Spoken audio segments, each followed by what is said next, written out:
Hello, friends, and welcome back.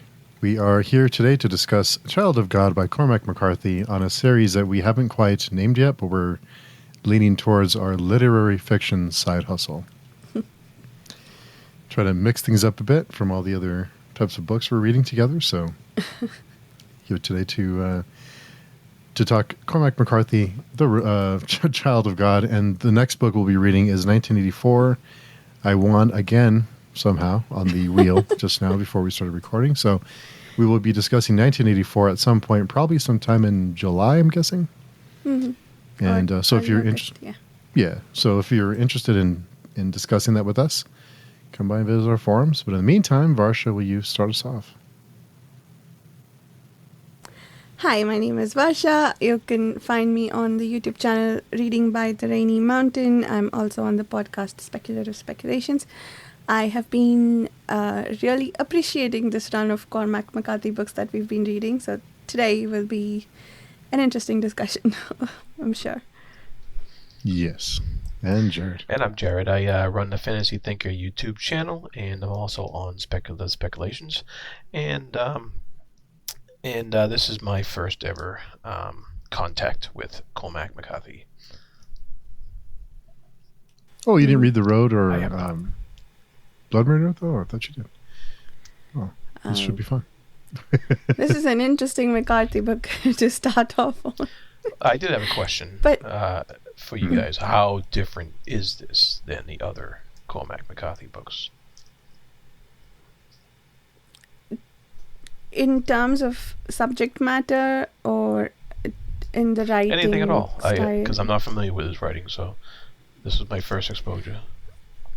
So there was one thing that stood out to me as being pretty similar to the other two books. It was that, apologies for my voice, by the way, if it's cracking, I'm recovering from a cold. But I realized that pretty much in all three books, if I forget where I'm at, if I lose my spot, I wouldn't know how to pick up back from where I left off, because there's no... sure, there are events that connect everything together, but the way things go, it almost feels like it has a very repetitive aspect to it, which The Road has. The Blood Meridian definitely had. It sort of even made the book very difficult to read for me, and I think this has to a great extent too. And I think it has this sort of slow, meditative tone, and I think none of them have so far the ones I've read don't have a lot of or any internal monologuing. It's looking at things from the outside.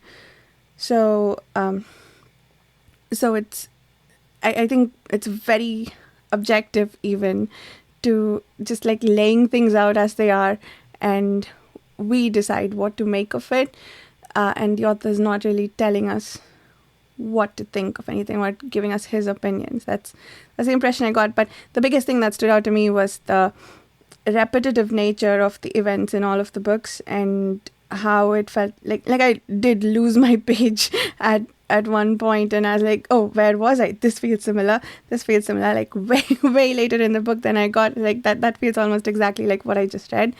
So and the Blood Meridian, I think, was most like that, but this one also has a pretty similar style in that regard. Yeah, I think the writing style is very similar. It is very repetitive.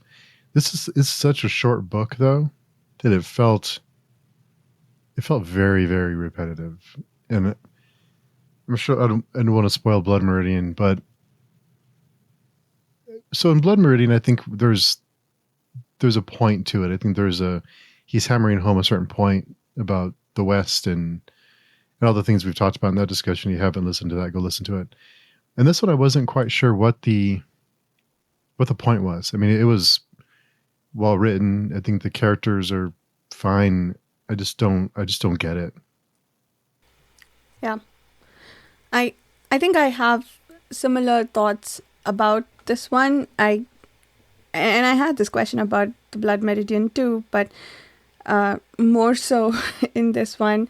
I think, like you said, Steve, the Blood Meridian, I feel like it has a point to make, at least historically, and so it's driving that home with all the repetition. But this one, what are we studying here? It feels like a character study. And I think there is one potential answer. I forget the details of this anecdote, but one of the characters is telling another a story about a bear that wasn't fighting back when it was beaten, but then it got beaten enough times that it started fighting back, and then it like took the man down who was beating it. And I think that was meant to be an analogy for what is happening with Ballard, that he took it for as long as he could while the world was beating him down, and then he's fighting back now in whatever way he thinks he needs to, basically taking his revenge on the world. And at the time I read that, like at the point we were in the book, I felt I felt annoyed that the author was trying to get my sympathy for this character. But I think towards the end of the book that changed almost. And I also had a moment of like realization where we're not looking at this character from the inside. We are looking at him from the outside. And I guess we do tend to pass judgments on people who live like him, not necessarily going around killing people, but who are maybe homeless and have been beaten down by the world and are like trying to do the best they can to get by. And he's also doing horrible things, but I guess he's maybe trying to gain... I don't know if this is his primary objective, to get understanding or empathy for him. It's more... It just feels like it's a statement that people like this exist and they were created by how the world was when they were growing up. That's well said, Varsha. Your point about the he's putting down this objective sounding narrative that because we don't, like we said, we don't know what he's thinking, but neither does any of the other characters in this town, in this area, know what he's thinking. And the outside looking in wasn't just us looking at it; it was also everybody else who was looking at him, and we were the same as everybody else looking at him. And right. I think one of the themes running through this is, I think he pretty much says it right in the first, is that the first chapter? Yeah, part 1. He says, a child of God, much like yourself, perhaps. And I think that was his point, that he is much like ourselves if we were put in a similar situation, in a similar environmental upbringing and what have you. And I don't know if I agree with him 100%, but that seems to be one of the themes he has going through here. And so that, and he uses that that weird narration in this book where you don't know who's telling the story, if anybody, but yet sometimes it feels like it's somebody in the town telling the story, and then other times it feels like it's just somebody. You're not, like, the narrator is not identified. And so I think that can get a little confusing sometimes as you're reading the book, as you're trying to figure out where these characters are coming from, or this character specifically, Ballard, and who's talking about him and who's observing this stuff. And sometimes it's almost himself observing that. Sometimes it's a omniscient narrator as far as the actions going on, but not omniscient as far as going into the characters' heads. And he definitely did it on purpose and for a reason. and it's well done for what it is. I'm not sure if it suited my taste, but he did do it. He did do it expertly, I guess is the word I'm looking for. I wondered too, because it takes place in East Tennessee. I wondered if this is kind of commentary on the South. Sure. And it kind of embraces some of those stereotypes of the law enforcement that doesn't really, it's like the kind of like the good old boy club, and nothing ever really gets, everyone's kind of just in a routine. Nothing really ever changes. Everyone's kind of lazy. So I wondered if that was kind of exploring those stereotypes and kind of putting someone like Ballard in this kind of environment because of what he is now, and he just gets away with all of it. I mean, there was one thing that it's really bothering me. It's okay. So he happens upon a car idling, and the couple inside is dead. And then he pulls the body out and he does things to the body. What I was confused about is, I kept rereading this because I wondered, did he kill them? But he happened upon them. They were already dead. Yeah. But the car was idling. So it couldn't have been dead that long. But what happened to them? Good question. I thought they may have died of carbon monoxide poisoning. Oh, okay. Yeah.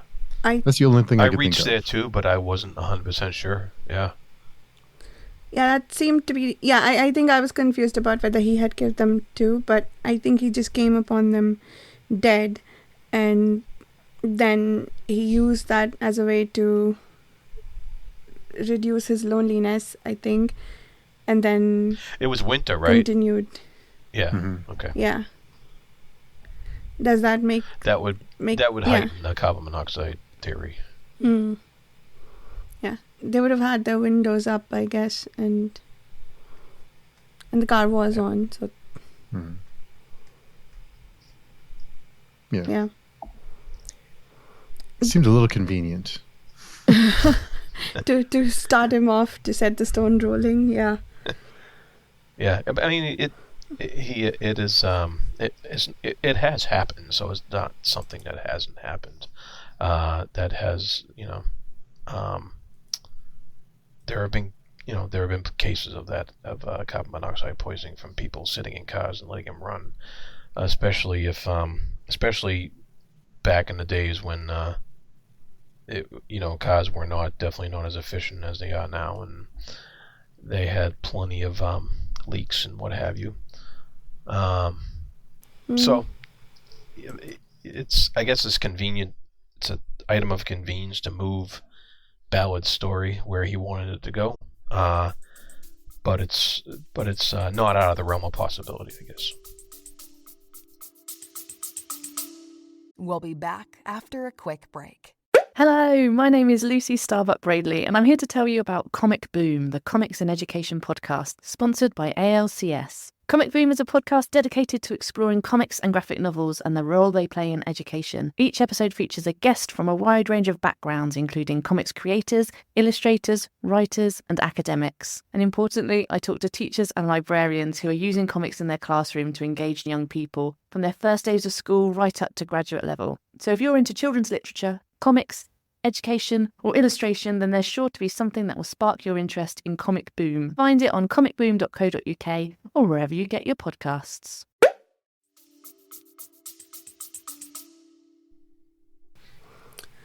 There was one thing in the summary of the book, like not the summary, the blurb, yeah, that you get on the back of the book, and some edition of it, I saw it said that he was wrongly accused of rape, and so he came back out when he was released. He sort of took revenge on the world, sort of.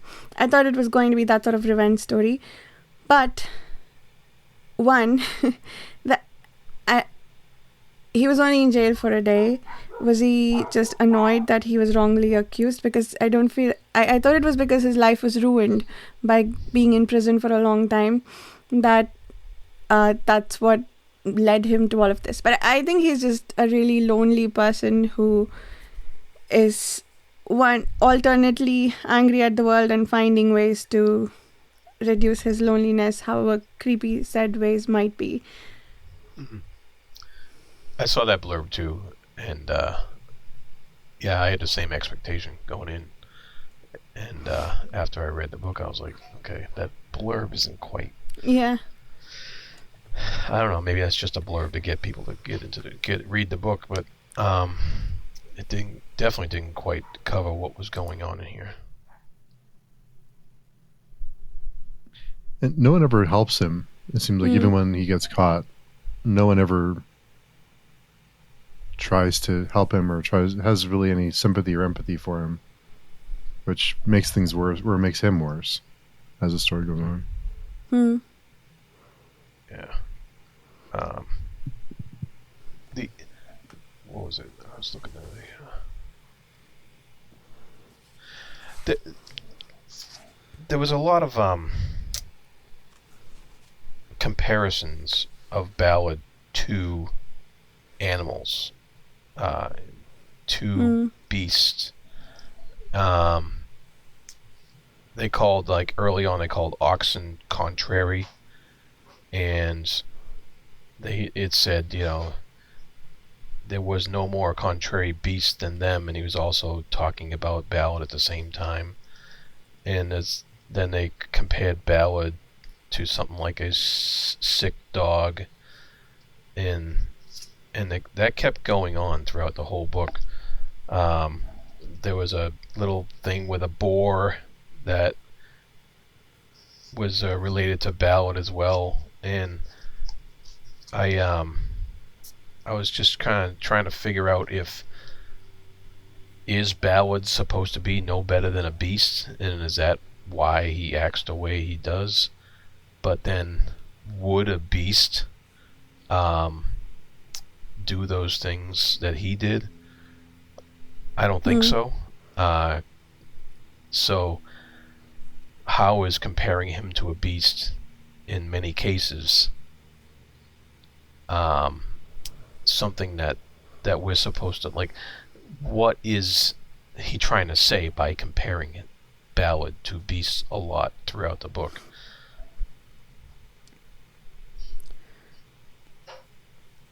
He seems to be making, well, I don't know what point he is making, more like pointing to, I guess, that there are these terrible parts of human society or human nature.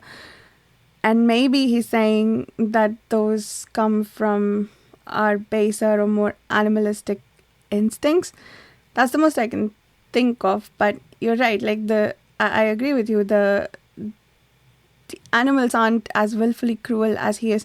Even before he started the murdering with, after he found the body in the car, he is not very likable, right? He has, I don't know, there was a statement somewhere, I forget the details of it, but in an interaction between him and a child or something, he is cruel to them. And so he's not exactly being a very nice person. And yes, I think you can make an argument for the world around him made him that way. The circumstances in which he grew up may have made him that way. But there is also something to be said about being able to, like, being in control of your nature.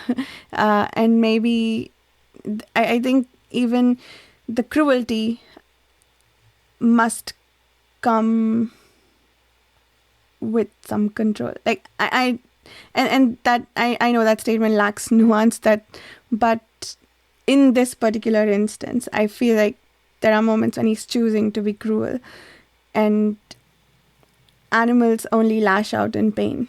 Or is that what he's saying? That animals, like an animal, he's lashing out, and this is how he's lashing out, and somehow that's worse than what any animal would do.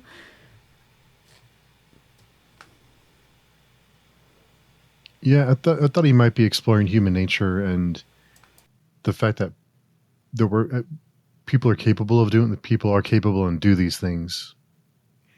And where is that line keeping people from doing these things daily, or just kind of acting upon their base instincts, and kind of what everyone is capable of and what keeps everyone from being civilized?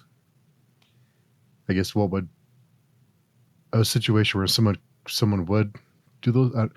I think the necrophilia is where I think kind of loses me on that, because if it was, and I guess it could be because he was lonely, I guess is the reason for that. But I think that's where kind of lost me on that one. Like the rest, you can kind of, and he does lots of awful things in the book. I mean, I guess you could look at that as a form of control for him, because he had no control over any of the other females he had met previous to that one. Because didn't he get kind of made fun of by the girls on the porch? And so I guess you could say that's a form of control on his part. There were a couple of there's one line where he says his wrath seemed to buoy him up. So I was like, okay, that's his, so his anger seemed to make him stronger and more in control of the situation. And then it says, some halt in the way of things seems to work here. See him. You could say that he's sustained by his fellow men like you. He has peopled the shore with them calling to him.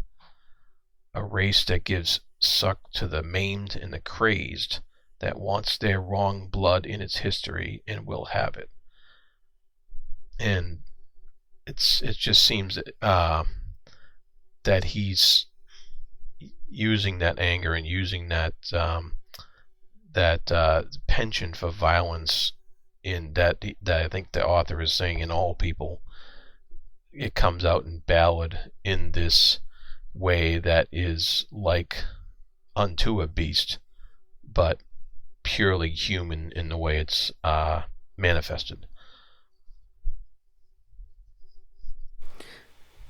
That quote that you just read, Jarrod, I think that I was looking for that, because I think that and one other instance that I'll read you in just a sec makes me feel like McCarthy is saying that humans, like in their base state without any like civilization, this is what humans will look like. Is that, I don't think that's an accurate reading of it. I'm grappling with that. Like, I'm trying to figure out what he's saying with that part of the line that goes that they will what they will have it, they make it part of their history or whatever. I'm totally misquoting that, but that bit, like this is something that we almost can't help. And the other one here, I lost it. The conversation between the sheriff and this person, where they talk about the deputy. He says, "You think people was meaner then than they are now?" The old man was looking out at the flooded town. "No," he said, "I don't. I think people are the same from the day God first made one." As they ascended the courthouse stairs, he was telling them how an old hermit used to live out on House Mountain, a ragged gnome with knee-length hair who dressed in leaves, and how people were used to going by his hole in the rocks and throwing in stones on a dare and calling him to come out. So this makes me think that McCarthy has a very low opinion of what people are, and like that's just how we've always been, and probably that there's not much hope for us. I could be reading this wrong, but this and the other line that you read, I feel like a very pessimistic view of human nature, or the baser parts of human nature. Yeah, and there's something about that kind of bugged me about the book, because McCarthy's from Tennessee, if I'm not mistaken, right? Yeah, he is. So he's writing what he knows, as far as I can tell, because he grew up in rural East Tennessee, and the part of the issue I guess I had with this book was, like many writers, they seem to try to raise up the places they came from to make them not seem so stereotypical, and McCarthy doesn't do that here. He's emphasizing the stereotypical, emphasizing the bad things that people already think about the South. And I was kind of like, that put me off, because I have a lot of friends in the South, so I know it's not as stereotypical as he makes it that area seem in this book, and of course this was written in 73, so it's a different time period than nowadays, but it still annoyed me a little bit that it didn't shine any good light at all on this area, this type of culture and society that he came from. And I don't know if he was making it that way on purpose for a reason, or if he was making some other statement.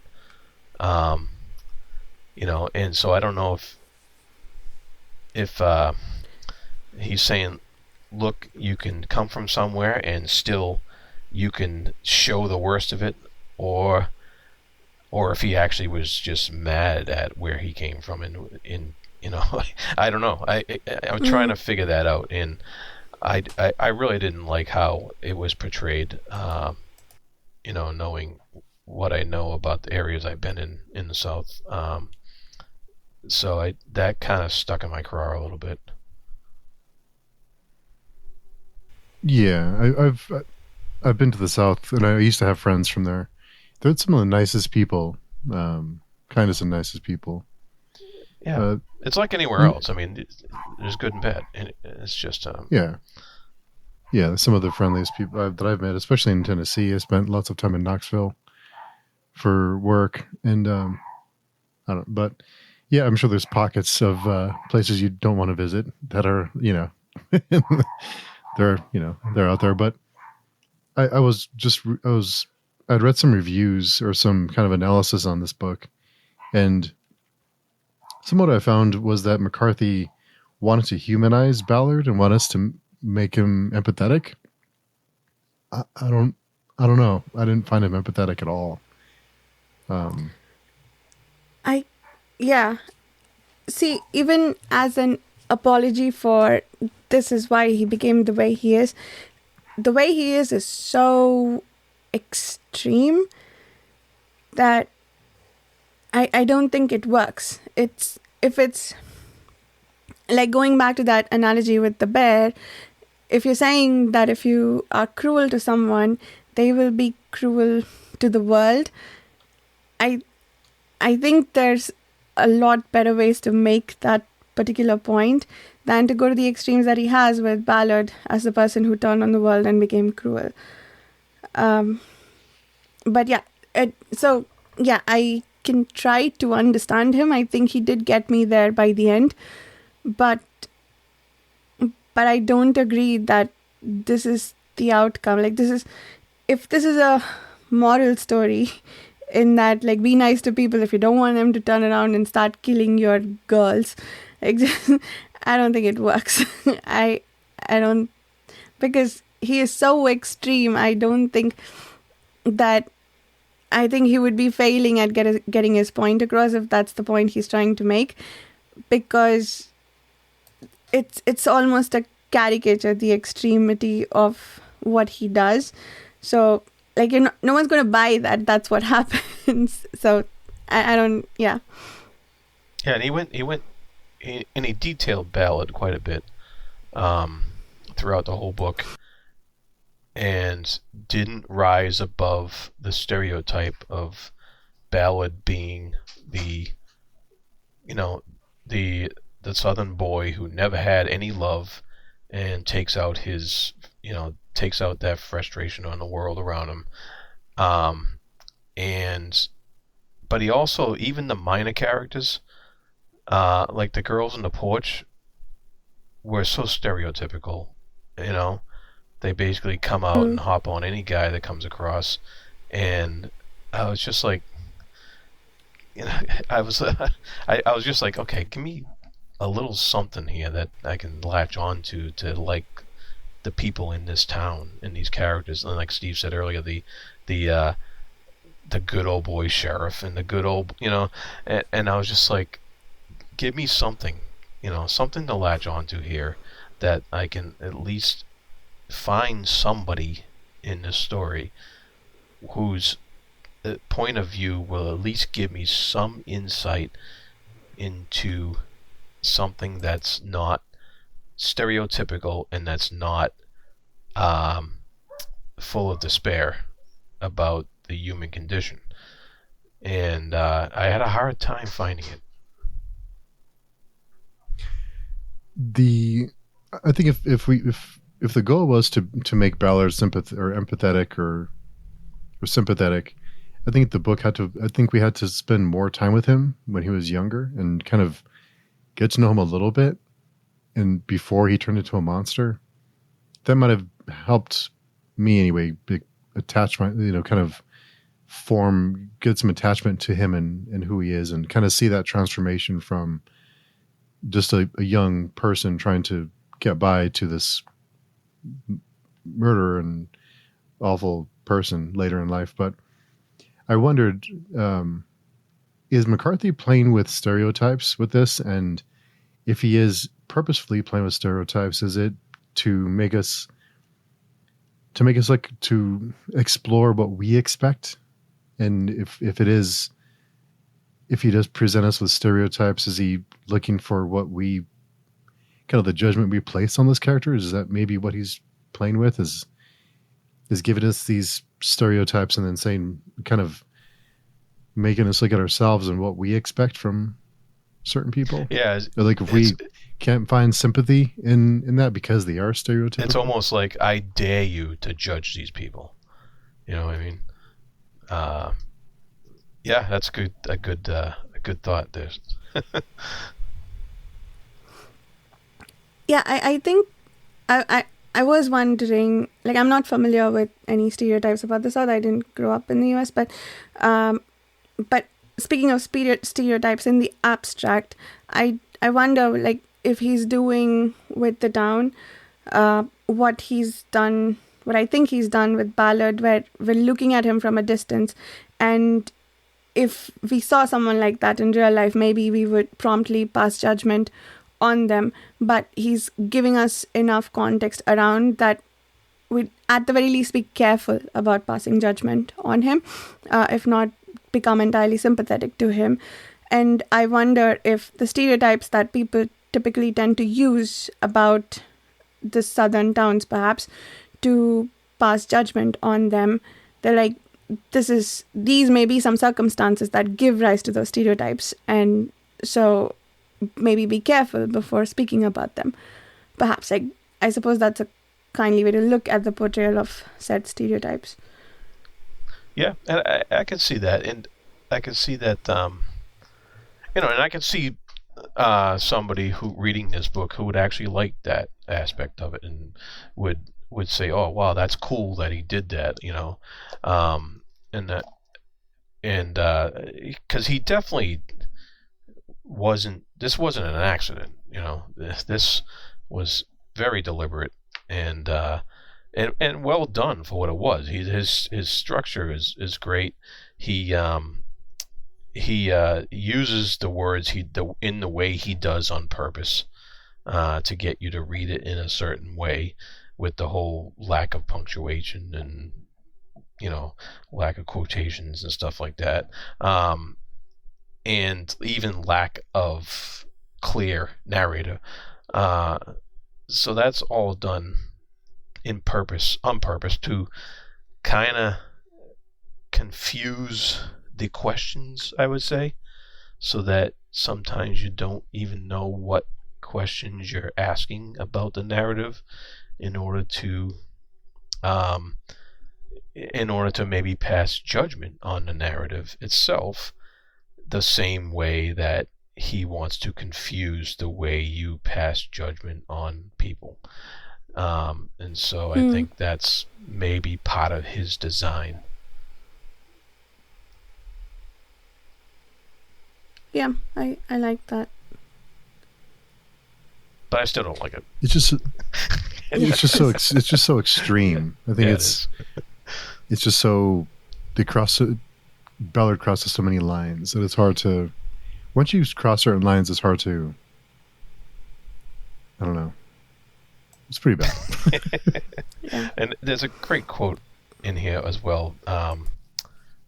That's given, it's referring Ballard.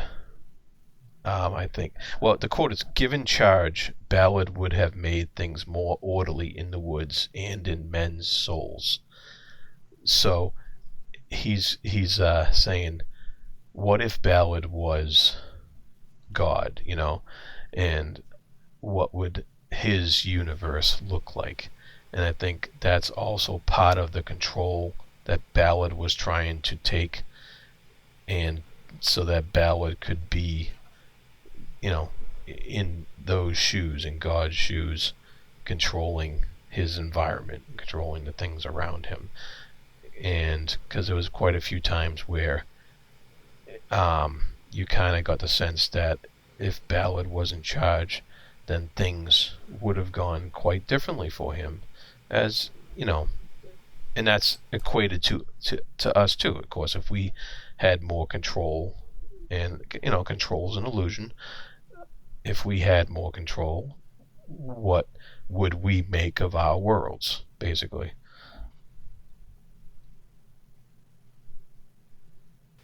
And I think there is some aspect of that. I guess his main exercise of control seems to be to not feel alone, like he did with the stuffed animals. I think well before he started bringing dead girls home, he had those stuffed animals that he won at the fair, and he transports them carefully across the river. And I don't think we see this in any detail, but I think he mourns their loss. And there was and I think I remember the turning point for me, where I stopped feeling quite so hateful towards him, was when he sat down and cried after bringing all his stuff across the river. Like he's just so tired now. And again, like, it doesn't exculpate anything he's done. It doesn't excuse anything he's done. But I think there is something to be said about not, if not responsible for creating people like him, for at least I guess the perpetuation of their deeds is helped along by some cruelty that is directed at them. For instance, towards the end of the book, once Ballard dies, I think they cut him up into pieces and bury him or something horrible like that. That feels like punishment for him for all the deeds he's done. And yes, and you could either rejoice that he finally got his due, or think about the fact that he treated the bodies that he dragged away. Sure, he killed them in the first place, but he treated them with more respect, like when they found the girls at the end, than how he was treated. So, like, I guess the way we inflict punishment on people who do wrong isn't great either. I'm not sure if the book is meant to make us think about that, but it is something I thought of about not... If you're not kind to people, no matter what they do, like the whole Malazan thing, right? Like you people need compassion most when you feel like they don't deserve it. And that, I don't know if that's McCarthy's point here. I'm failing to see it if that is his point, but that's what I'm reading into the book a little bit. Like, that's some interpretations I'm getting out of it. So maybe that's what he's trying to say. Honestly, I think my biggest question with this is, what is the purpose of this book? What is he trying to tell us or make us think about? And I had this with Blood Meridian too.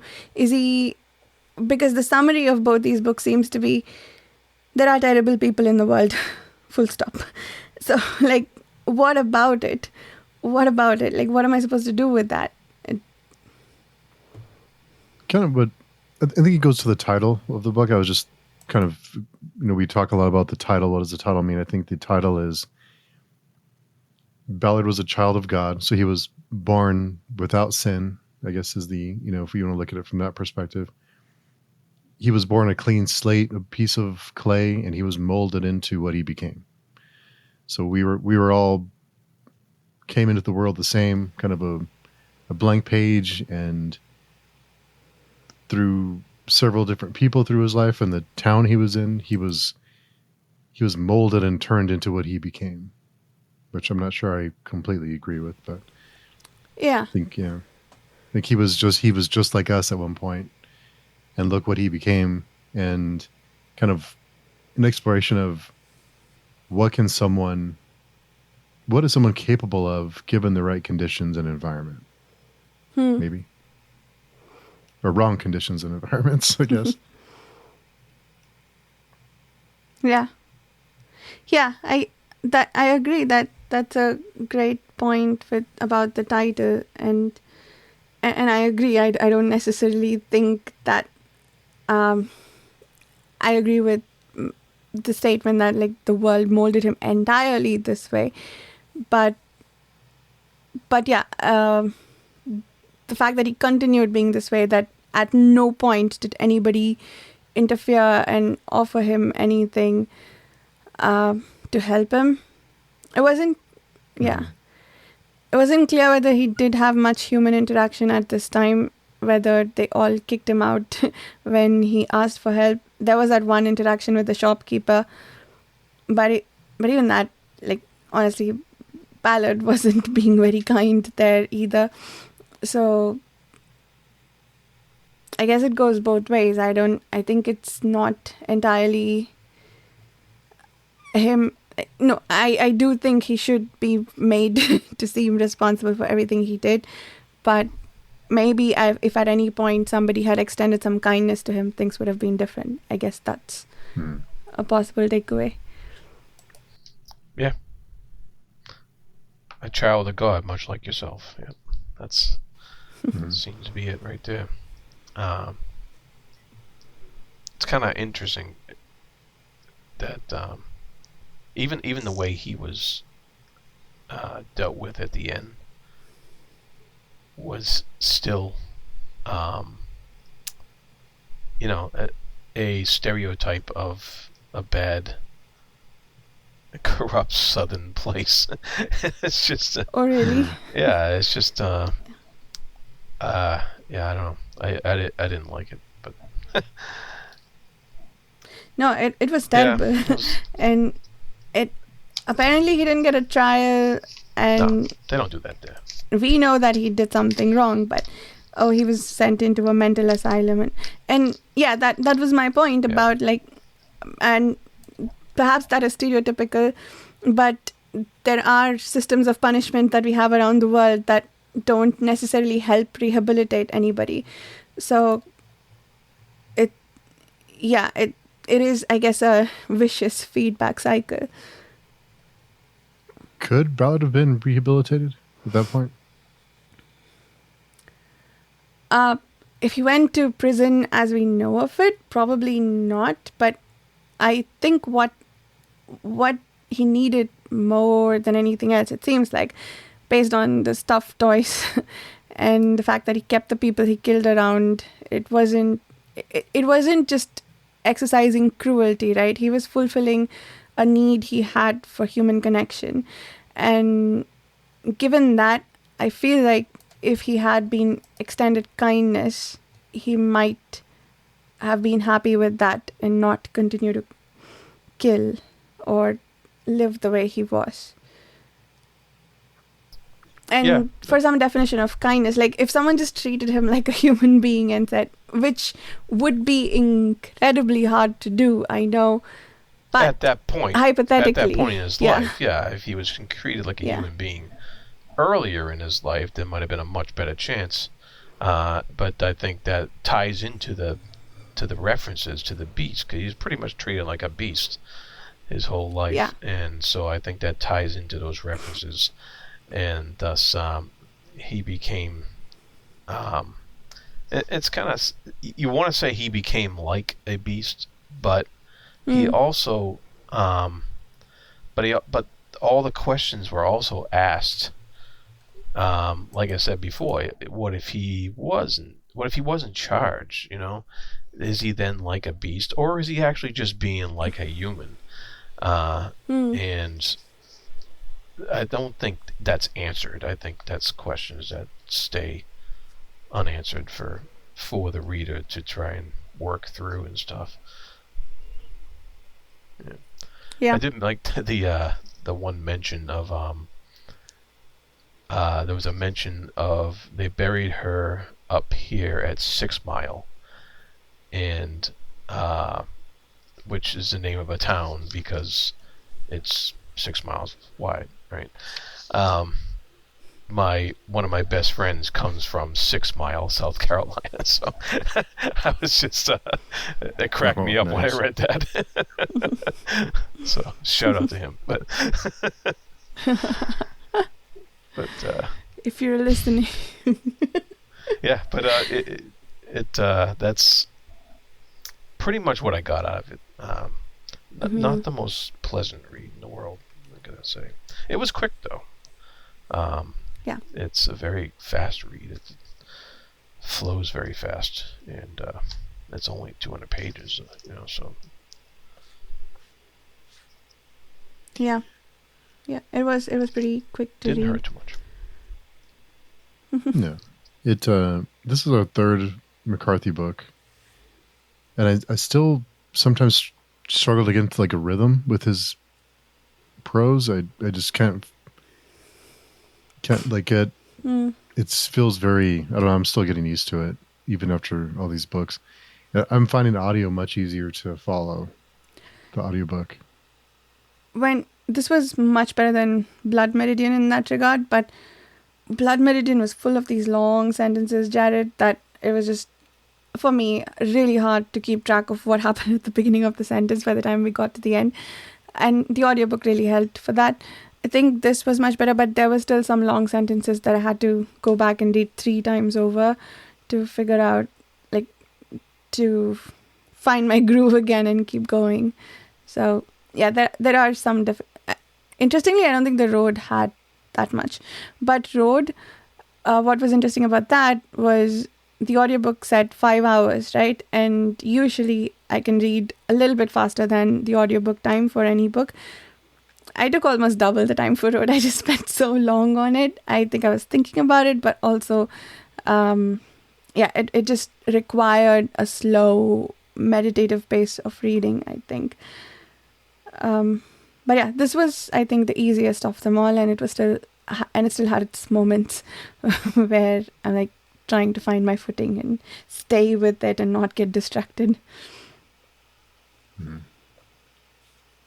It's a hell of a first McCarthy book, Jarrod. Yeah.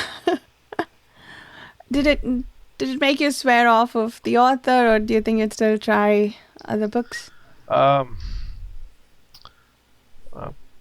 You can't see me right now, but I was gonna throw it in the fireplace behind me. No. I don't know. I'm not gonna go pick up any more McCarthy books anytime soon, unless the boss Varsha tells me to. I took a McCarthy book off the wheel because I feel like we need a break from him right now, but I will put one back on there eventually. I really want to read The Passenger, but I might sample it first to see if because based on the descriptions, it feels like something that I might really love.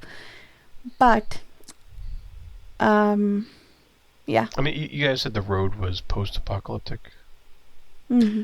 Really Yeah. good. Yeah, the original. I I think it's I my would be favorite interested in McCarthy that book. one. I think more than Blood Meridian. So Blood Meridian is something. Yeah. It's super violent. I think McCarthy has really, what's the word I'm looking for?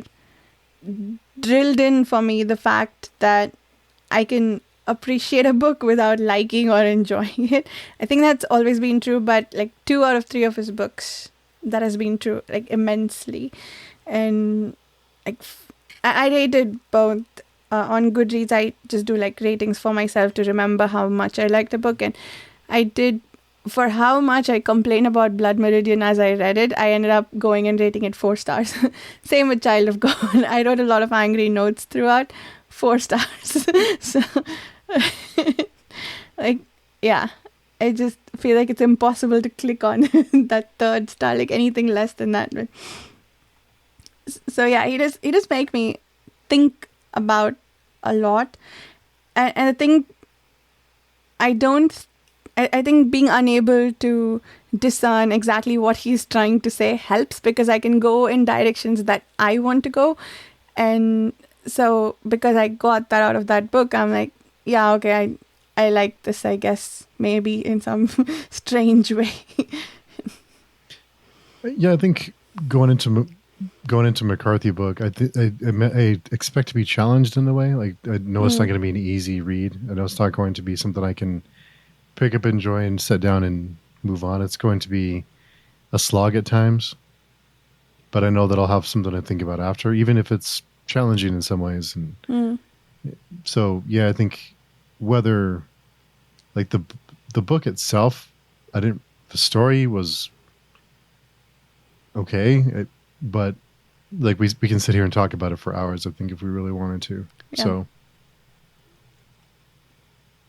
it's challenging, but in a good way.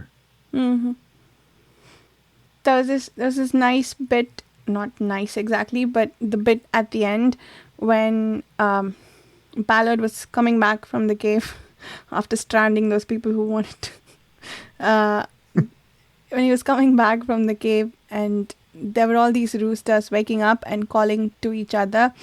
I felt like that was a very poignant moment in the book, because the roosters are, as they're waking up, finding this community that Ballard hasn't had his entire life.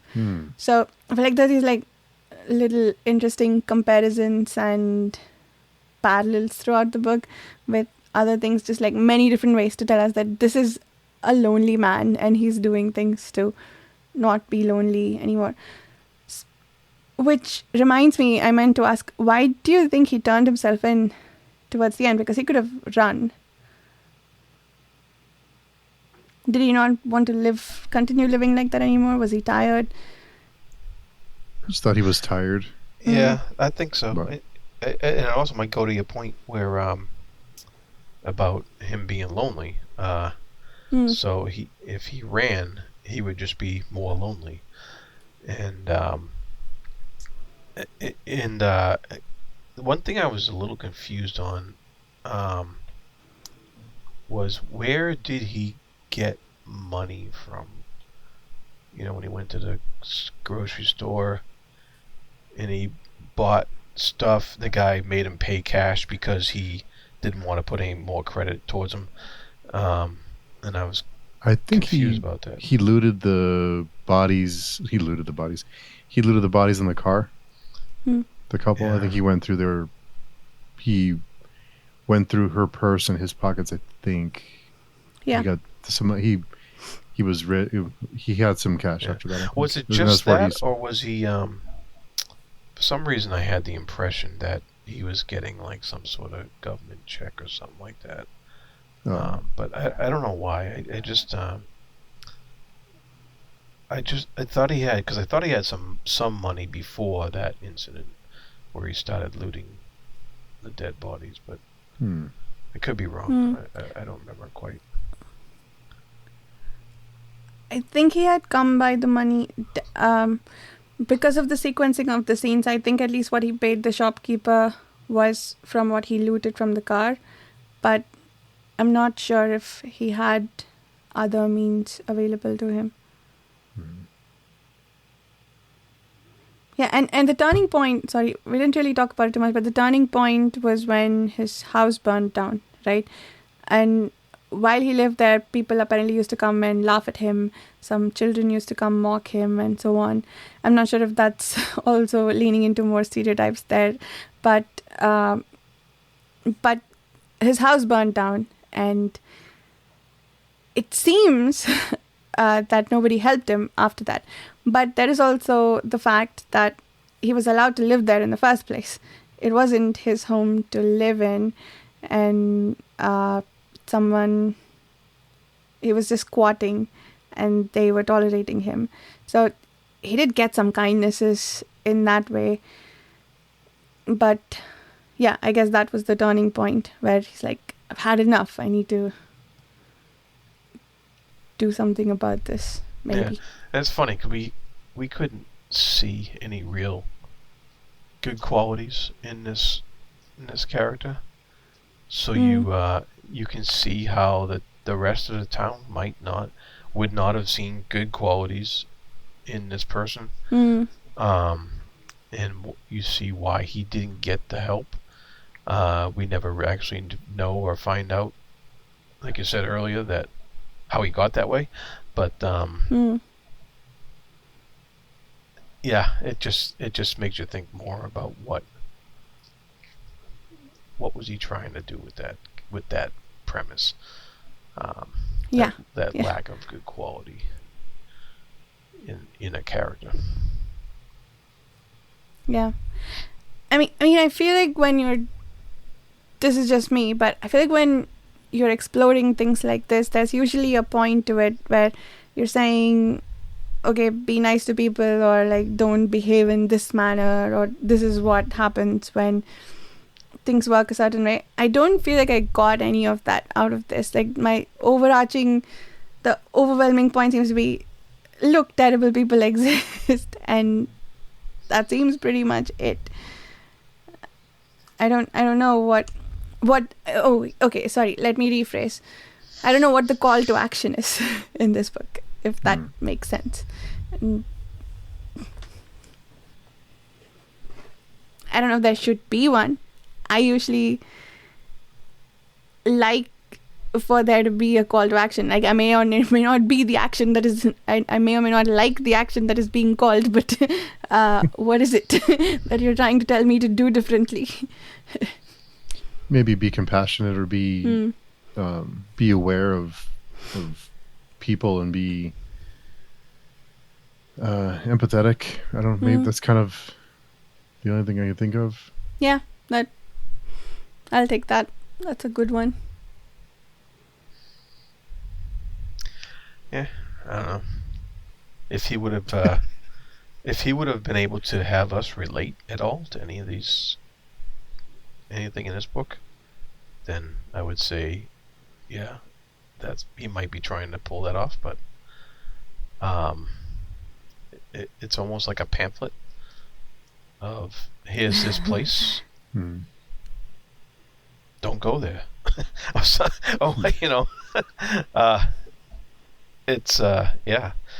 almost like there's no hope beyond this point.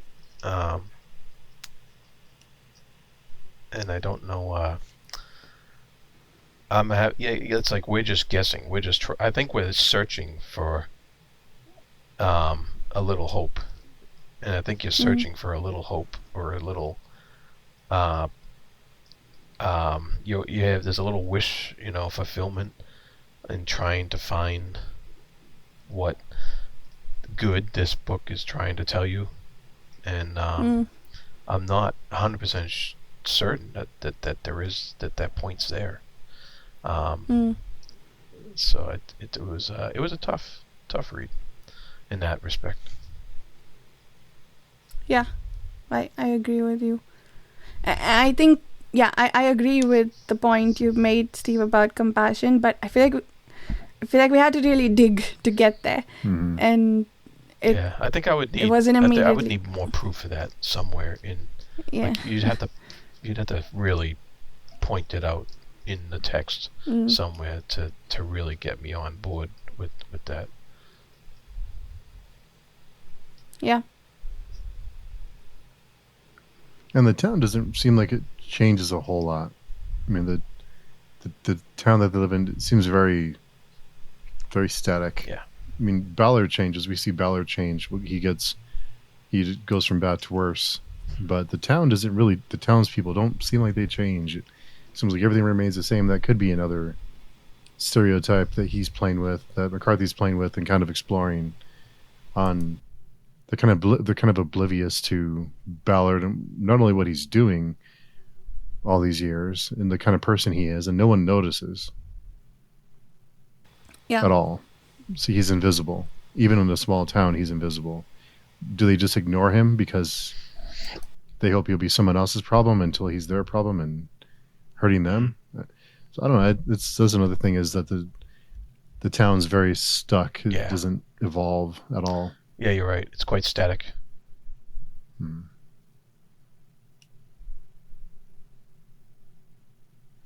lot of topics. I was kind of wondering what we're going to talk about because it's a very short book. But yeah, I think it was a challenging read at times.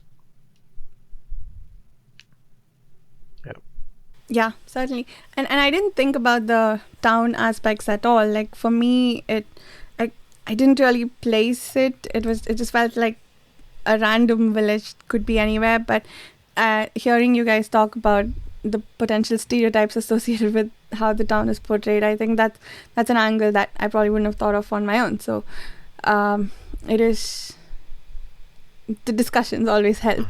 I think see a book differently or more into it. We were talking earlier during the SF Masterworks group also how the discussions expand our views of the book. So yeah, I think in that sense it did give me more to think about with the stereotypes, like what is he even trying to do there by leaning into them. Yeah. And like I said, I read it quickly. But I think because I read it, I don't know, 3 days, 3 sittings. And I think I read it that quick because I wanted it to end. And I wasn't going to just not read it. So I was just like, all right, let me get through this as quickly as possible. So those last 60 pages flew by. But yeah. And honestly, the last 60 pages weren't even bad. I think I was dreading them because I thought things would escalate from where we had already gotten, but they were actually resolving by the time we got there. So it was nice to have that closed out. It is, if someone is, this isn't the first McCarthy book I would recommend to someone who hasn't read him yet. But yeah, it was a different one for sure. And I was apprehensive going into it because of the premise, and I'm like, given Blood Meridian, I guess we can see what he might want to do with this, but I was nervous for it because I love how effective he was in The Road, and he was, like I said, Blood Meridian, I didn't like it, but I appreciated it, and it was pretty gory and gruesome.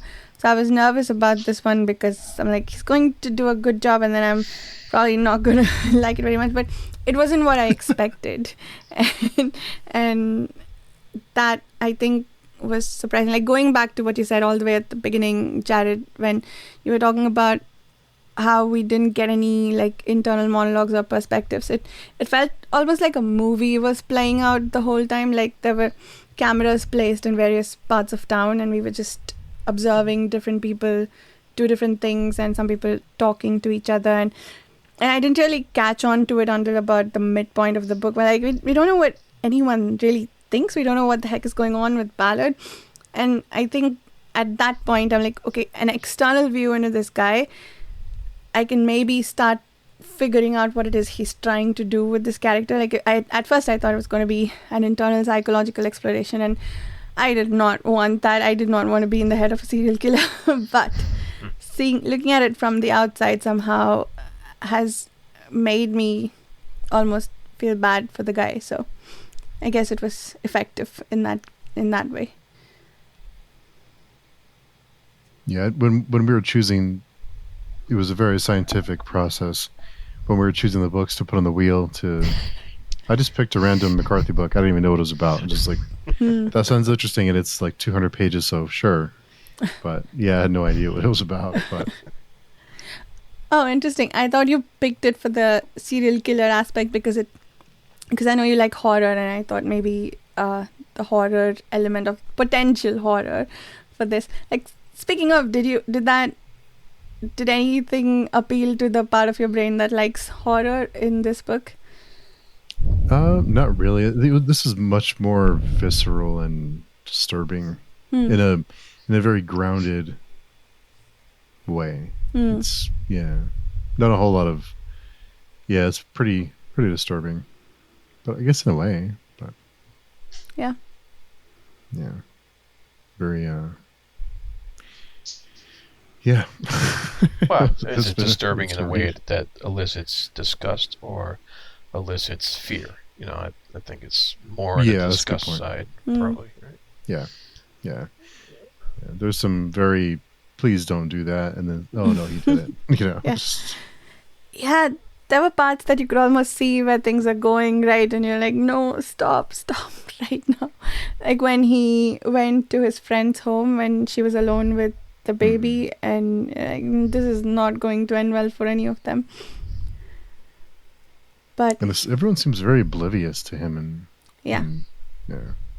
that too. Yeah, watch out. Well, cool. Anything else you guys can think of? Nothing from me. I think we're good. Yeah, so 1984, looking probably August-ish. Yeah, Sure. thereabouts. Yeah, but if anyone wants to join us, come by and visit us on the forums. Let us know you'd like to join us. And until then, Varsha, where can people find you?